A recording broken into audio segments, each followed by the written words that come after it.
Hi there, it's Gila here, and thank you to all those who have watched my videos and those who subscribe to my channel. Firstly, a quick update on Tommy Robinson.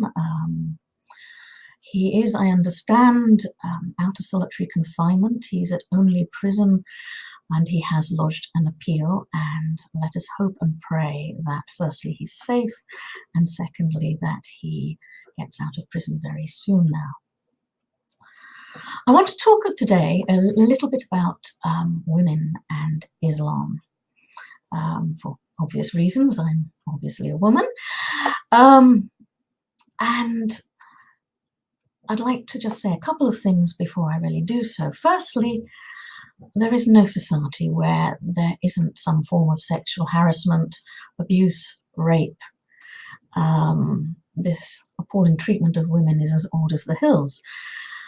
And obviously, it can happen to men. I once knew someone who it had happened to, and it was equally devastating, obviously, because it's about power and the deliberate humiliation of the victim, using somebody like a toy, and the effect on your life if you've been subject to this kind of attack can be absolutely devastating, totally unimaginable unless you've either been through it yourself or are close to someone else who has. Often such crimes are difficult to prove. That doesn't mean that women don't deserve justice.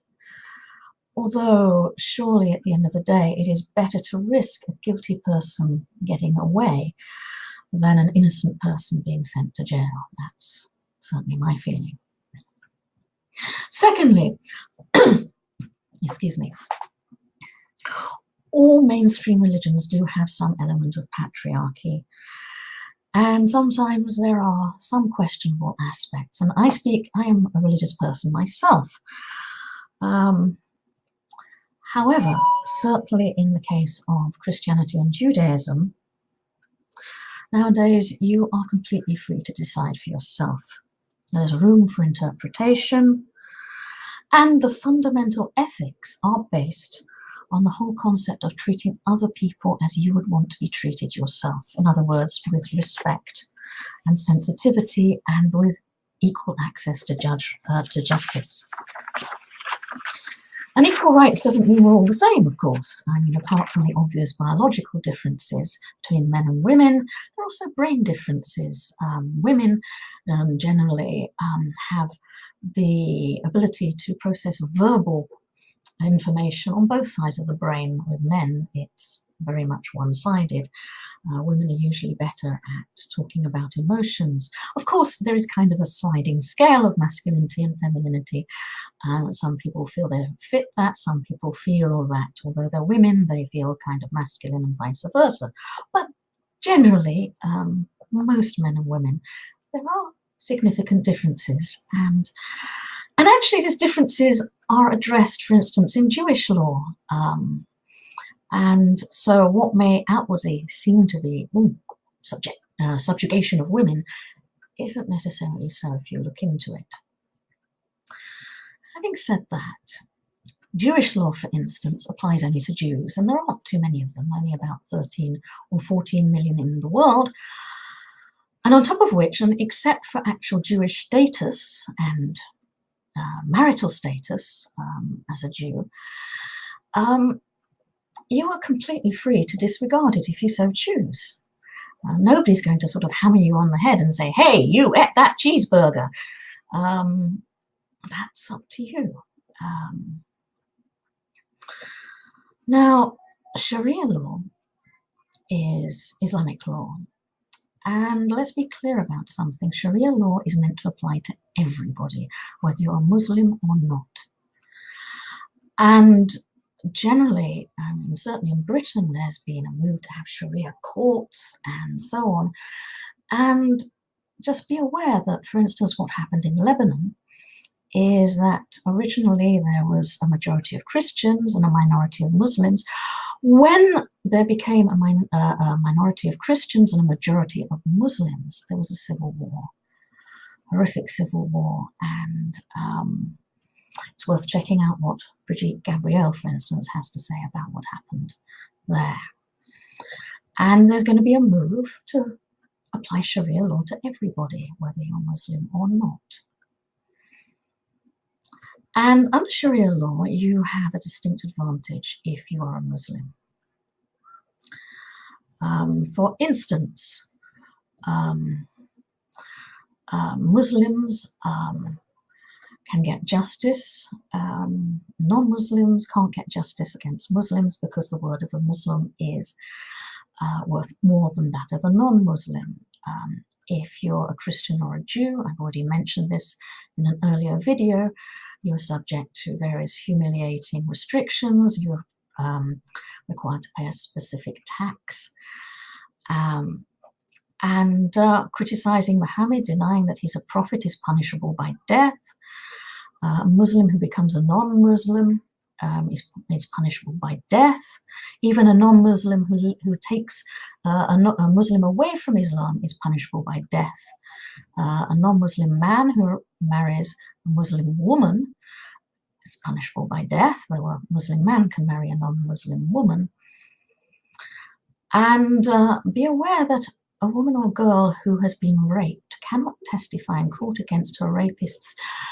There are 4 male witnesses who are required to testify that this woman was raped.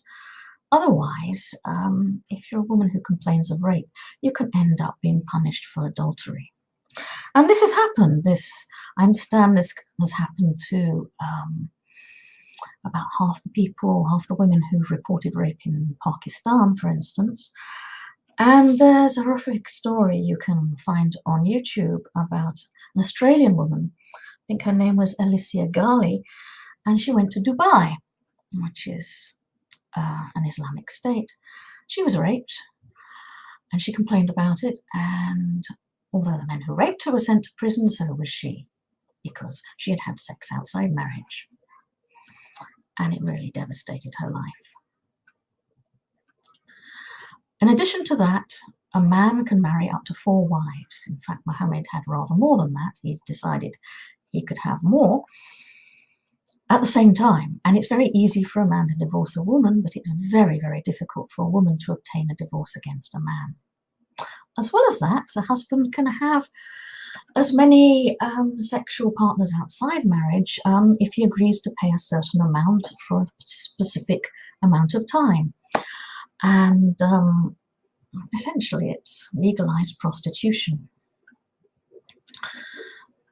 Now, there are various Quranic verses that are worth thinking about here. For instance, let's see. Yes. Surah 2, verse 223 says, "Your wives are a tilth unto you. So approach your tilth when or how you will, but do some good act for your souls beforehand, and fear Allah, and know that you are to meet him, and give good tidings to those who believe."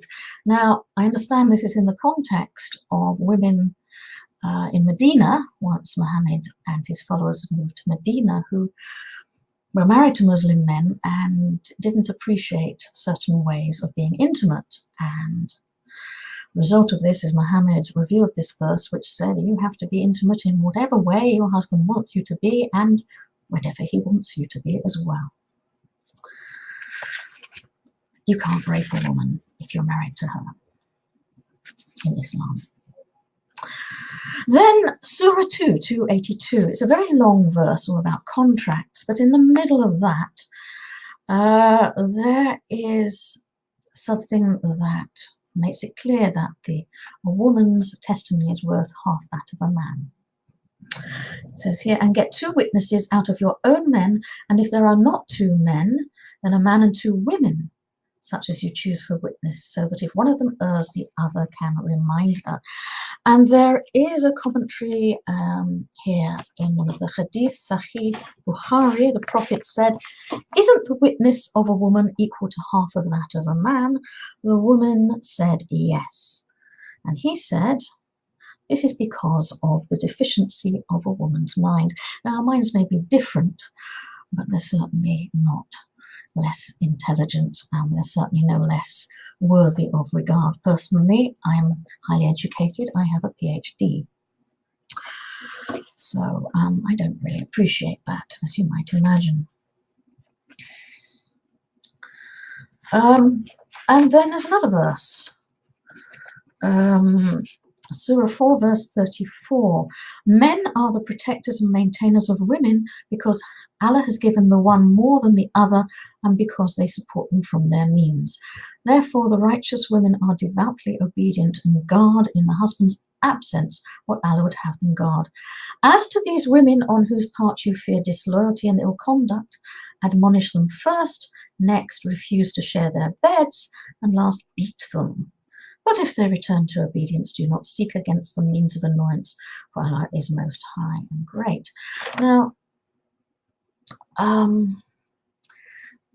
don't appreciate the idea of a man being able to beat his wife, even lightly.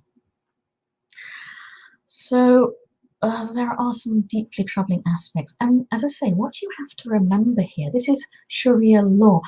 Islam is essentially a political ideology whereby Muslims rule over non-Muslims. And non-Muslims are either forced to convert to Islam or murdered or forced to submit to humiliating second-class status. And this is ordained by God according to the Quran and according to Islamic belief. So that's really mostly what I wanted to say. Obviously, one could say more. There's a lot of information available on the internet from people more informed and knowledgeable than I am. For instance, David Wood is worth checking out, Robert Spencer. I listened to Brigitte Gabriel. Noni Darwish is also worth checking out. She was brought up as a Muslim in Egypt. She left Egypt when she was 30 and describes how oppressive it was as a woman growing up. The other thing to bear in mind is that a man's honor is dependent on the conduct of the women who are related to him, whether they're his daughters or whether by marriage or his sisters. And there are some horrific instances of honor killings of girls, even if they've just been seen speaking to a boy. It does happen. So just be aware that this is completely contradictory to British law, and we need to stand up and call a spade a spade. Oh, and one other thing. Apparently Muslim men have sexual rights to any woman or girl who's not wearing the hijab. So be warned. Thank you. Let's hope and pray that Tommy Robinson gets out of jail very soon now and is back home with his wife and children where he surely should be. Thank you for listening. And until next time, hope you are well, hope you have a good day, and stand up for human rights. Goodbye.